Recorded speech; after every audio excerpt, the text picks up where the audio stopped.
자, 제가 첫 번째 잡은 주제는 광복과 건국입니다.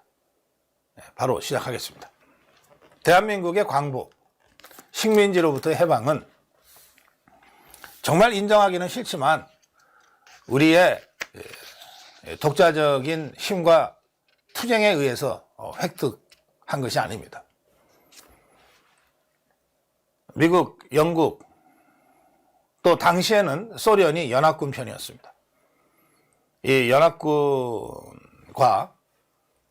독일, 이탈리아, 일본이라는 추축국 간의 제2차 세계대전의 결과 연합국이 승리함으로써 어느 날 갑자기 선물처럼 우리에게 주어진 것이 해방입니다.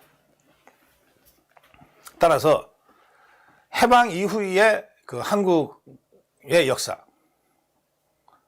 더 넓혀서 얘기하면 2차 세계대전 이후의 세계 질서, 이것은 승리한 연합국의 수뇌들의 손에 달려있게 됐습니다.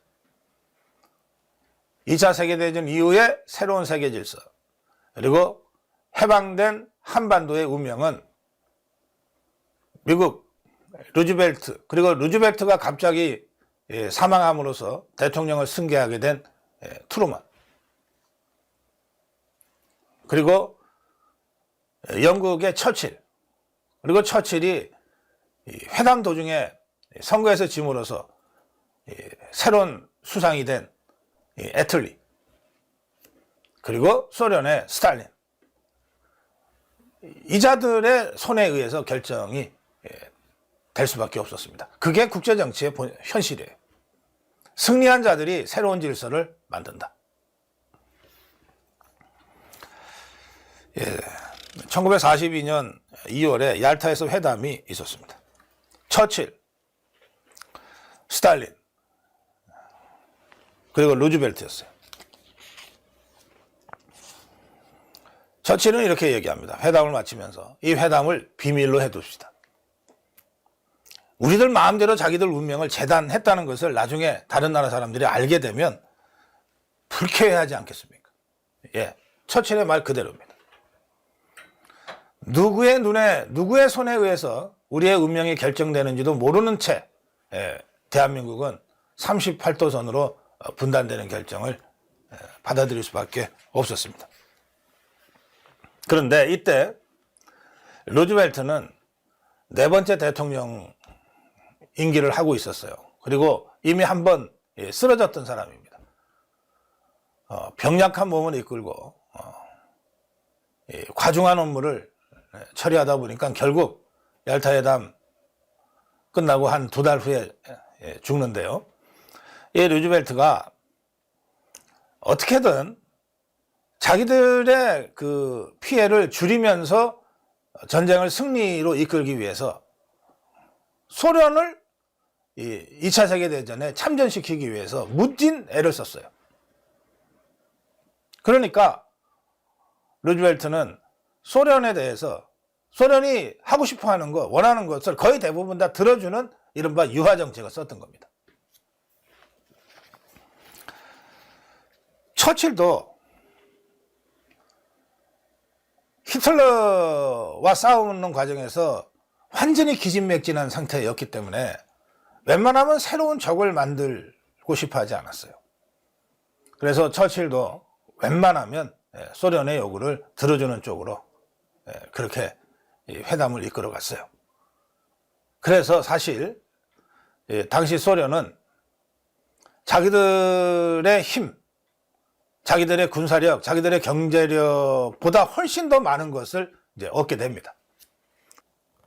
이 얄타 회담에서 미국은 대일 전쟁에 소련이 참전하겠다는 약속을 받아요.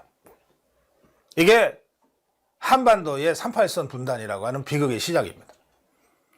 당시 미국의 힘, 그리고 결국 일본 천황을 항복하게 만든 2발의 원자폭탄,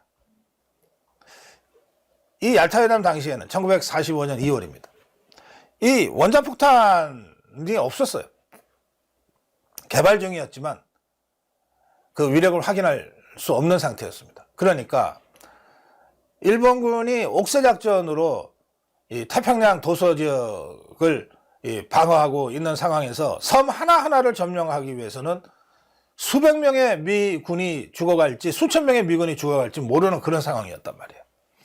이 섬들을 다 점령을 해야 일본 본토를 점령할 수 있다고 자기들 미국이 당시에 생각을 했어요.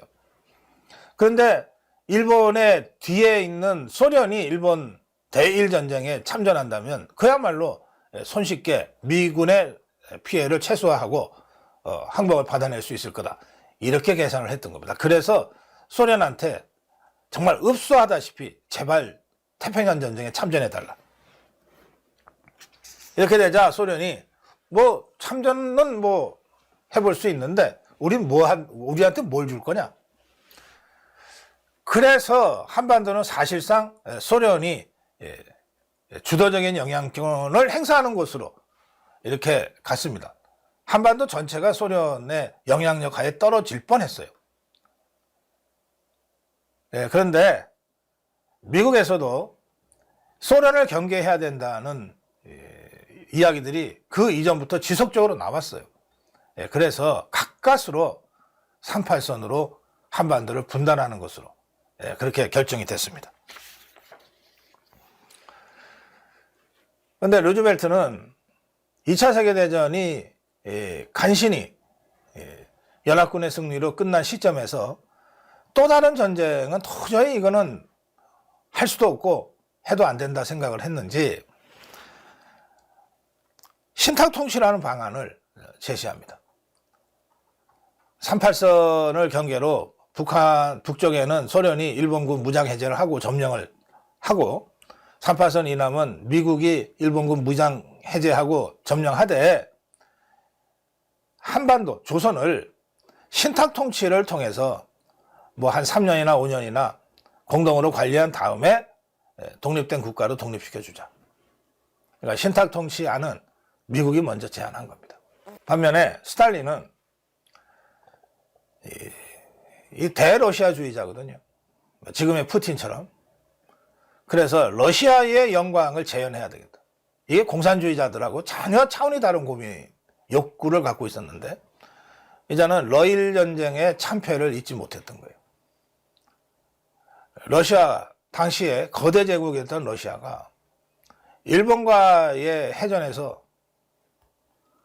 완전히 참패를 당하지 않았습니까? 극동함대, 그 무적함대라고 부르는 극동함대가요. 그러니까 일본이 두려웠던 거예요. 그래서 스탈린은 일본이 쳐들어 올라오는 것을 막기 위해서 한반도의 중간쯤을 잘라서 자신들의 교두보로 하는 것이 전략적으로 중요하다. 이렇게 생각을 했던 거죠. 그래서 미국과 소련의 그런 각기 다른 국제적 이해관계가 접점을 찾은 것이 38선 분단이었습니다. 그리고 5달이 지났어요. 독일이 항복을 했습니다. 소련의 참전에 의해서. 그리고 이제 일본이 마지막으로 저항하고 있었는데 곧 일본도 이제 끝날 날이 머지않았다 하는 시점에 독일에서 포츠담이라는 도시에서 열렸던 것이 바로 포츠담 회담입니다. 이 회담에 스탈린, 얄타 회담의 주역 중에 하나인 스탈린은 그대로 다시 나옵니다. 살아 있었으니까. 근데 미국의 아이젠하워는 그 사이에 죽고 부통령이었던 트루먼이 대통령이 돼서 나타납니다. 외교 경험이라고는 하나도 없는 이 트루먼이 나타나요. 그리고 영국을 히틀러의 침략에서부터 구해낸 영웅 처칠이 선거에서 지는 바람에 물러나고 노동당의 애틀리가 총리가 돼서 나타납니다. 처칠이나 루즈벨트 같은 노회한 그리고 분명한 이념적 정체성을 갖고 있었던 사람들도 스탈린을 상대하기가 쉽지 않았는데 외교라고 하는 것은 해본 적도 없는 트루먼이 그리고 성향 자체가 처칠과는 다른 애틀리가 스탈린을 상대로 뭘 전후 질서 얘기를 한다는 것은 뭐 해보나 마나 뻔한 스탈린의 일방적인 주도였을 겁니다. 이걸 통해서 한반도 분단은 완전히 현실화돼 버렸어요. 그렇게 해서 일시적인 일본군 무장 해제를 위한 일시적인 그 경계선이었던 38선이 곧바로 한반도의 분단선으로 돼버렸고, 그리고 이것이 6.25 전쟁을 거치면서 약간의 경계선의 변화는 있지만 지금의 휴전선이 돼서 70여 년 이상 우리 한반도와 한민족을 옥죄이는 족쇄로 지금도 남아있는 겁니다. 상황이 이러했기 때문에 해방 1945년 8.15 해방과 동시에 벌어진 일련의 이 정치 상황은 자유파 이승만 세력에게는 절대적으로 불리한 상황이었습니다.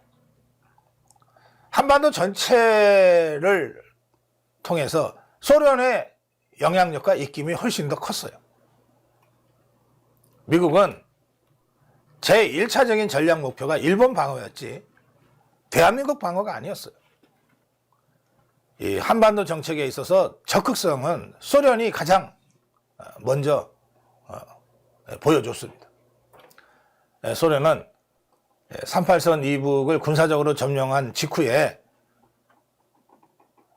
자기들 말 잘 듣게 생긴 김일성이를 꼭두가시로 세워서 조선민주주의 인민공화국이라는 권력을 만들어냅니다.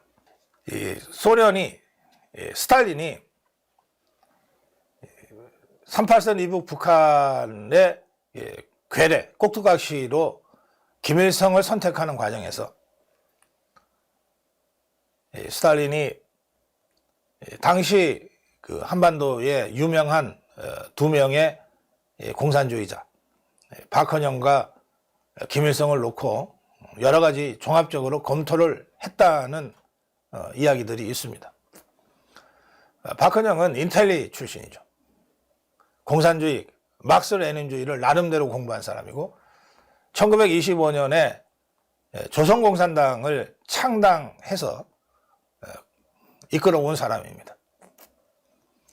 반면에 김일성이는 30년대 중반 이후에 슬그머니 나타나서 실제로 게릴라 투쟁이라고 하는 걸 중국 팔로군에 섞여서 좀 하다가 일본군에 쫓겨서 소련 영토로 도망쳐 있었던 사람이에요. 무식하고 막스 레닌주의는 처음부터 공부해 본 적이 없는, 그리고 그 집안 배경으로 보면 기독교 베이스가 아주 강한 그런 젊은 사람이었어요. 스탈린은 별로 생각도 하지 않고 김일성이를 38선 이북의 북한의 꼭두각시로 선택을 합니다. 별로 고민도 안 했던 것 같아요. 자기 말 잘 듣고 다소 좀 무식한 자가 꼭두각시에 맞고 대리 통치하기에 좋다, 이렇게 생각했다고 기록에 나와 있습니다. 그래서 북한은 김일성이를 세워서 공산당 정권을 아주 발빠르게 세웁니다. 그리고 조만식 등 김일성 공산 집단에 반대하는 사람들은 가차없이 숙청해버립니다. 당시에 38선은 소련과 미국의 경계선이었어요. 대한민국 국민이라면 또는 북한 주민이라면 그렇게 어렵지 않게 왔다 갔다가 가능했던 그런 임시적인 군사 경계선이었습니다. 그러니까 북한에 가장 먼저 권력 기반을 구축한 김일성이가 남한의 여러 정치 상황에 대해서 다양한 형태로 영향력을 행사하거나 지원을 하거나 하는 것이 얼마든지 가능했던 상황입니다. 이런 상태에서 이제 남한 내의 권력 투쟁이 시작됩니다. 당시에는 북한의 김일성이도 또 남한의 이승만을 비롯한 당시의 여러 정치인들도 분단이라고 하는 것은 생각도 하지 못했어요. 당연히 남북한 전체가 한꺼번에 뭐 자유민주주의 체제가 되든 공산주의 체제가 되든 함께 하는 거다. 그냥 임시적으로 군사적 경계만 지금 있는 거다. 이렇게 생각을 했어요. 그러니까 우리가 해방 이후에 한국 현대 정치사를 생각할 때는 남한만 생각해서는 안 되고 북한이 가장 일찍 김일성이를 내세워서 공산당 체제를 구축했다고 하는 점을 상수로 놓고 생각을 해야 됩니다. 그러니까 해방 이후에 한국 정치 구조를 보면 절반은 공산주의가 먼저 자리를 잡은 것을 전제로 해놓고 설명을 해야 된다는 거예요. 절반은 이미 공산당입니다. 그럼 나머지 절반에서 가장 셌던 세력은 누구냐? 가장 오래전부터 공산당 조직을 해서 거의 20년 가까이 공산당 조직을 유지해 오고 그리고 김일성이와 경쟁을 할 정도로 국제적으로도 명성이 있었던 박헌영이가 대한민국의 정치 세력 중에서는 가장 컸습니다. 가장 조직도 잘 돼 있어요. 이 남로당이 대한민국의 정치 상황, 정치 구조에서는 절반 이상의 비중을 차지했습니다. 그러면 결국 김일성 세력과 박헌영 세력을 합치면 4분의 3이 공산당 세력이었다는 겁니다. 4분의 3. 그 나머지 4분의 1을 가지고 여러 세력들이 이제 할거하게 되는데 이 나머지 4분의 1에서도 주요했던 이 조직은 전국 조직은 여운형이가 먼저 치고 나왔습니다. 여운형의 건국준비위원회. 그리고 상해 임시정부를 배경으로 해서 들어온 김규식 이런 세력들이 있습니다. 이게 우파는 우파인데 중도 우파 정도 되는 세력이에요. 그리고 그 마지막에 있는 세력이 바로 이승만 세력이었어요.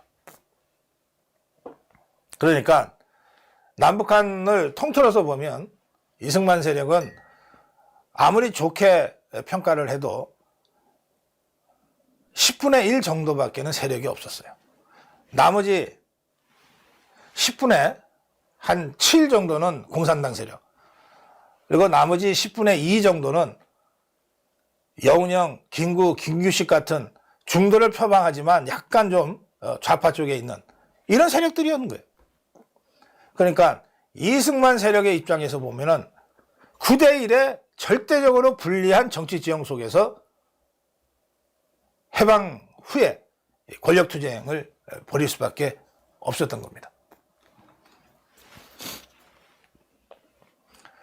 그런데 이런 정치 지형 속에서 박헌영 세력의 자충수가 제일 먼저 나옵니다. 그게 정판사 위조 집회 사건이에요. 정판사는 출판사인데요. 신문도 내고 했던 곳인데 이게 조선공산당, 남조선노동당, 남노당이 이 정판사라는 건물에 들어가 있었어요. 그런데 여기서 1946년 5월에 위조 집회를 찍어내다가 적발이 된 겁니다. 미군정청에 의해서.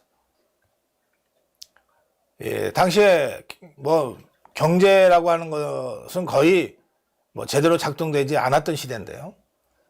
그때 위조 집회를 대량으로 찍어냈다고 하는 것은 미군정의 입장에서는 엄청난 체제 전복 움직임으로 볼 수밖에 없었고, 더구나 그것이 남한에서 가장 큰 세력인 남노당에 의해서 자행됐다고 하는 것 때문에 미군정이 충격을 받고, 그때부터 남노당을 불법으로 규정하고 박헌영, 이주화 등을 체포령을 내립니다.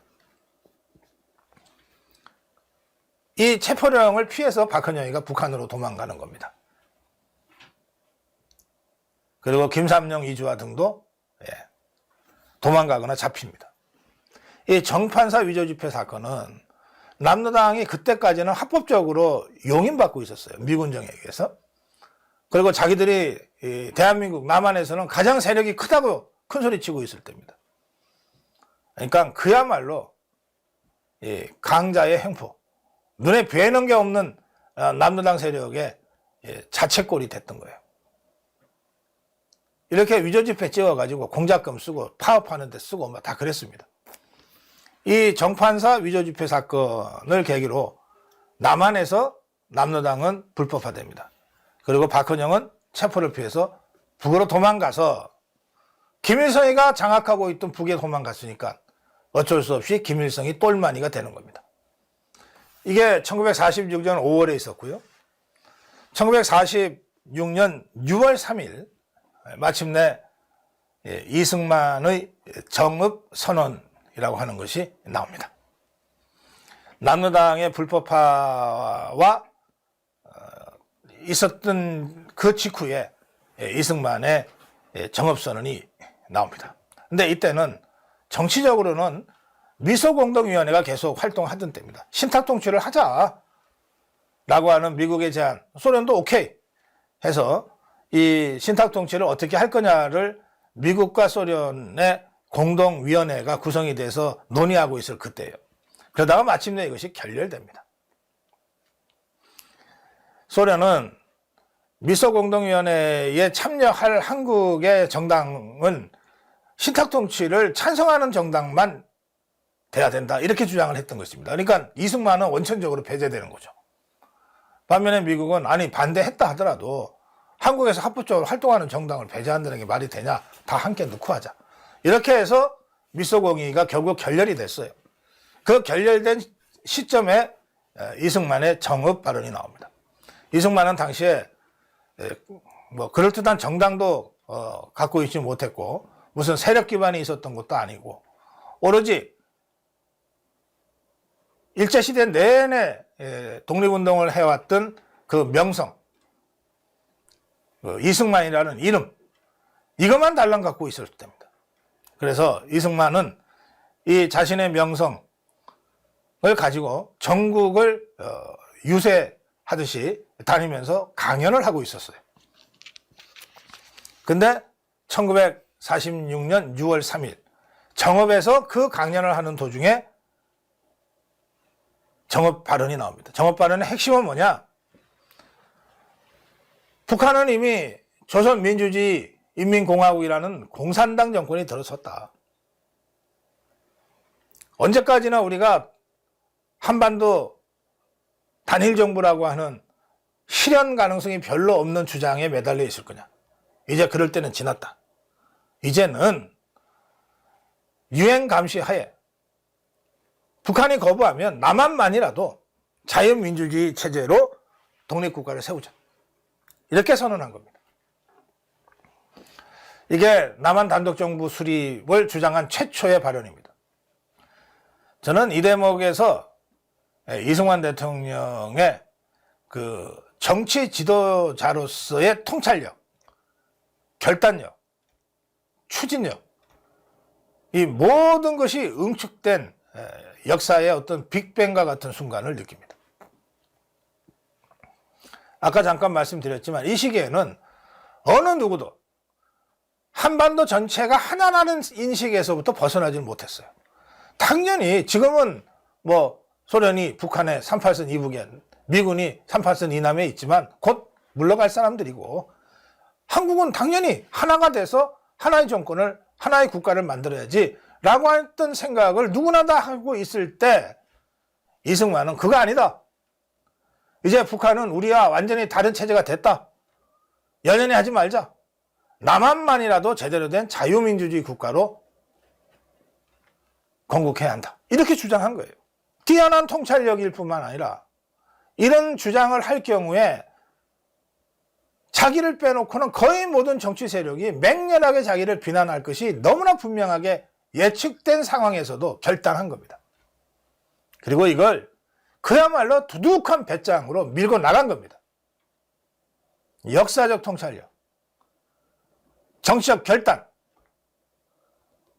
그리고 강력한 추진력.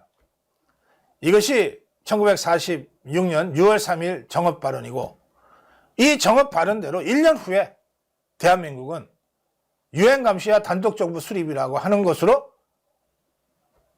통일이 돼요. 이 이승만 대통령의 정업 발언, 이승만의 정업 발언은 이렇습니다. 이제 우리는 무기휴해된 미소공의가 재개될 기색도 보이지 않으며 통일정부를 고대 하나 여의케 되지 않으니 우리는 남방만이라도 임시정부 혹은 위원회 같은 것을 조직하여 3.8 이북에서 소련이 철퇴하도록 세계 공론에 호소하여야 될 것이다. 민족통일기관 설치에 대하여 지금까지 노력하여 왔으나 이번에는 우리 민족의 대표적 통일기관을 귀경한 후 즉시 설치하게 되었으니 각 지방에서도 중앙의 지시에 순응하여 조직적으로 활동하여 주기 바란다. 남한 단독 자유민주주의 체제 수립을 공식적으로 선언하고 달려간 겁니다. 처음에는 김구도 격렬하게 반대했어요. 아니, 북한과 함께 해야지 무슨 소리냐.